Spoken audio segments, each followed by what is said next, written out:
அஸ்ஸலாமு அலைக்கும். Hi friends, welcome to A to Z world. எல்லோரும் எப்படி இருக்கீங்க? இன்றைக்கி எதை பற்றி பார்க்க போகிறோன்னா, வெள்ளம் வந்தால் எப்படி பாதுகாமல் தடுப்பது. வாங்க வீட்டுக்குள்ளே போகலாம்.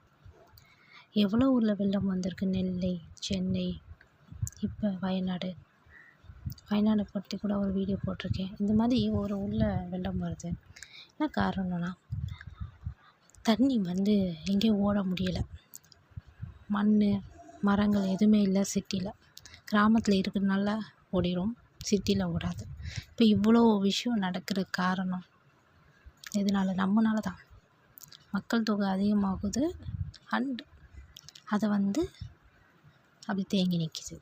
இப்போ இதனால் எவ்வளோ விஷயம் நடக்குது. அதை எப்படி பண்ணலாம் அப்படின்னா, சிட்டியில் எப்படி ஒவ்வொரு கட்டத்துக்கு கீழே சாக்கடை ஓடுதோ, அது போல் தண்ணியை ஒரு பெரிய ஒரு குழா மாதிரி வச்சு, அது மூலயமா தண்ணி எல்லாம் கடல், ஆறு, எங்கே வேணாலும் சேர்க்குறதுக்கு வழிபடுத்தணும். ஏன்னா அந்த தண்ணி பண்ணால் மட்டும்தான் இதுக்கப்புறம் பாதிக்காது. ஏன்னா மெயினான ரோட்டில் உள்ளவங்க, மெயினான வீட்டில் உள்ளவங்க, அதெல்லாம் பணக்காரர் இருக்கிறனால தானே அவங்கன்னா தப்பிச்சிருவாங்க. இது ரொம்ப ஏழ்மையாக இருக்கிறவங்க, கஷ்டப்பட்டு சம்பாதிச்சவங்க, அந்த வீடு ஊறி போய் எவ்வளோ பொருள்லேருந்து எல்லாமே இழந்து, அதனால் எவ்வளோ வியாதி வருது, எவ்வளோ விஷயம் இருக்குது. அப்போ அவங்க தான் பாதிக்கிறாங்க. இந்த மாதிரி பண்ணால் கண்டிப்பாக பாதிக்க மாட்டாங்க. இதை எல்லாமே சொல்கிறாங்க. இந்த எலெக்ஷன் வரதுக்கு முன்னாடி கூட 40 கோடி செலவு போன வருஷம் சென்னையில் நடந்தது. அப்போ அங்கே அந்த 40 கோடி எங்கே போச்சு? அந்த வாட்டி சிவகார்த்திகேயன் படத்தில் சொன்ன மாதிரி தான், 2 கோடி போ அப்படின்னு சொல்கிற மாதிரி இந்த 40 கோடி எங்கே போச்சு? எலெக்ஷன் நடக்கிறதுக்கு முன்னாடி மட்டும் 1000 ரூபா கொடுக்குறாங்க. அது யார்கிட்ட 1000 ரூபா? அவங்களோட 1000 ரூபாவா? கிடையாது, நம்மளோடது. 5 வருஷத்துக்கு ஒரு வாட்டி 1000 ரூபா கொடுக்குறாங்க, அவ்வளோதான். மற்றபடி மாதமாக கொடுக்குறாங்க. மற்றபடி இப்போ கலைஞர் திட்டத்தில் கொடுக்குறாங்க. பட் அதையும் தாண்டி இப்போ இதை அந்த காசை முழுமையாக படைச்சி ஒவ்வொரு வீட்லேயும் வரியாக இருக்கட்டும், கரண்ட் பில்லாக இருக்கட்டும், பல விஷயங்கள் நம்மகிட்டே வாங்கிட்டு நம்மகிட்டே கொடுக்குறாங்க. எலெக்ஷன் 5 வருஷத்துக்கு ஒரு வாட்டி. இப்போ இந்த காசை கொடுக்குறக்காண்டி நம்ம அப்படியே நாக்க தொங்க போட்டுட்டு போயிடுறோம். இவ்வளோதான். ஓட்டு போட வராங்களா? ஓட்டு போடுறதுக்கு முன்னாடி நீங்கள் சொல்லிடுங்க, இந்த மாதிரி நாங்கள் பண்ண மாட்டோம், நீங்கள் இதெல்லாம் செய்யுங்க, நாங்கள் பண்ணுறோம். உங்களுக்கு என்ன தேவையோ அதை நீங்கள் செய்யுங்க. இந்த ஊரில் கரண்ட் இல்லையா, அதை செய்யுங்க. ஏன்னா நிறையா கிராமத்தில் கரண்ட் இல்லாமல் இருக்குது. அது என்ன பண்ணுறது? எவ்வளோ சிட்டியில் கரண்ட் வந்துடுது, கிராமத்துலேயே கரண்ட் வர மாட்டேங்குது. அதே போஸ்ட் மரம் தான். எதனால் போஸ்ட் மரம் மாறி இருக்குது சொல்லுங்கள்? ஒரு போஸ்ட் மரத்தில் 30 லைனை கொடுத்துறது, மெயினில் 10 லைன் கொடுக்குறது. அதனால் லோவாகவும் கரண்ட் ஆகாது, அண்ட் சீக்கிரமாகவும் அந்த மரம் இதாகிடுது, பீஸ் போயிடுது. சொல்கிற காரணம் என்ன? ஒரே மரத்தில் 30 லைன் கொடுக்குறது, 40 லைன் கொடுக்குறது. 10 லைன் கொடுக்குற இடத்துல எத்தனை வீட்டில் கொடுத்தா அப்போ என்ன ஆகும்? அப்போ அந்த மரத்தை சீர் பண்ணி மறுபடியும் அந்த மரத்தை இது பண்ணுறது, புதுசாக கொண்டுட்டு வர்றதில்ல. இப்படி தான் நடக்குது சிட்டிக்கும் கிராமத்துக்கும். கிராமத்தில் உள்ளவங்கன்னா நம்ம மனுஷன் தானே, எல்லாருமே மனுஷன் தானே, எல்லாருமே அம்மா வயிற்றுக்குள்ளே தானே வந்தோம். அதை ஏன் ஒரு கீழ்த்தனமாக பார்க்குறீங்க? தயவு செஞ்சு கரண்ட்டு ஏதாவது கவர்மெண்ட்டாக இருக்கட்டும், யாராக இருக்கட்டும், கிராமம் சிட்டி எப்படியோ கிராமத்தில் உள்ள மக்களும் அப்படி தான். அவங்க ஒன்று கலந்து விடணும். ஏன்னா சிட்டியில் மிஷின்லேருந்து எல்லாமே வீணாக போயிடும். அதிகமாக சிட்டியில் தானே எல்லாமே இருக்குது. எல்லா வகையான மிஷினாக இருக்கட்டும், எதுவாக இருக்கட்டும், அந்த இதுலேருந்து தானே நெல்லுலேருந்து எல்லாமே மிஷின் மூலியமாக தானே வருது. அதுக்காண்டி கரண்ட்டு தேவைப்படுது. அப்போ அது மூலியமாக சம்பாதிக்கிறாங்க. தேவைப்படுறதுனால தானே அந்த கரண்ட் அங்கே கொடுக்குறாங்க. அது யாராச்சும் மக்கள் யோசிக்கிறீங்களா? தேவைப்படாட்டி ஏன் அந்த கரண்ட் அங்கே கொடுக்கணும்? கிராமத்தில் கொடுக்காம ஒரு காலம் லைட்டாக மழை பெஞ்சாலும் இது வந்தாலும் டக்குன்னு அமர்த்திடுறது. சிட்டியில் அந்த அளவுக்கு போக மாட்டேங்குது. என்ன காரணம்?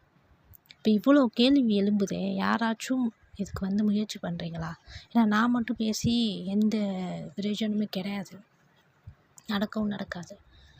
இந்த மாதிரி பேச ஆரம்பிக்க தான் அது பெருசாக போயிட்டு வெடிக்கும்.